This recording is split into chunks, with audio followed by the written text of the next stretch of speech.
Manual DCA के कुछ advantage हैं और कुछ डिसएडवांटेज हैं। सबसे पहले एडवांटेजेस की बात करते हैं। इसमें रिस्क कम होता है, आपको हर वक्त मार्केट को मॉनिटर नहीं करना पड़ता। डिसएडवांटेज में अगर हम देखें तो मार्केट अगर बहुत ज़्यादा डंप कर जाए तो आप उसको ज़्यादा फायदा नहीं उठा सकते। चलिए अब बात करते हैं डायनामिक डीसीए की। मैनुअल डीसीए और डायनामिक डीसीए में जो मेन डिफरेंस होता है वो इन्वेस्टमेंट का होता है। डायनामिक डीसीए में आपकी हर एंट्री नेक्स्ट एंट्री से प्राइस में डबल होती है।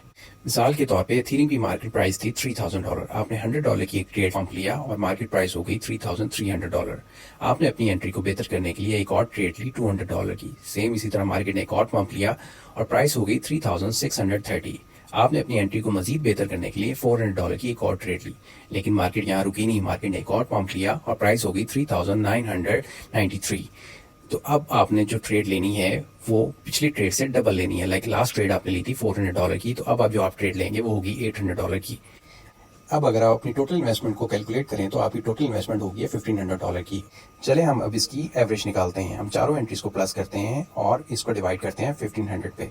तो जो हमारी एवरेज प्राइस बनती है वो है 3750। आपने देखा कि डीसीए की मदद से कैसे हम अपनी एंट्री को बेहतर से बेहतर बना सकते हैं और इसको प्रॉफिट में लेके जा सकते हैं।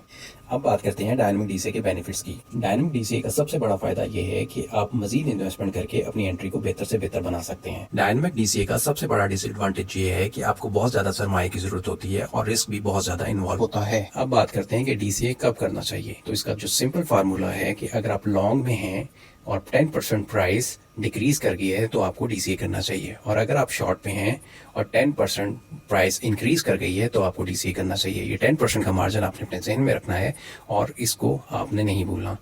अगर मार्केट 9.8 पे भी वापस चली जाती है तो भी आपने डीसीए नहीं करना, आपने डीसीए के लिए 10 की वैल्यू जहन में रखनी है। लास्ट और सबसे इंपॉर्टेंट बात कि आपने अपने वॉलेट साइज का 30% यूज करना है डीसीए के लिए। एग्जाम्पल, अगर आपका वॉलेट का साइज है $1000 तो आपने $300 से ज्यादा का प्राइस डीसीए में इन्वॉल्व नहीं करनी। ऐसी मजीद वीडियोस देखने के लिए हमें सब्सक्राइब करें, लाइक करें और कमेंट्स में बताएं आप क्या सीखना चाहते हैं।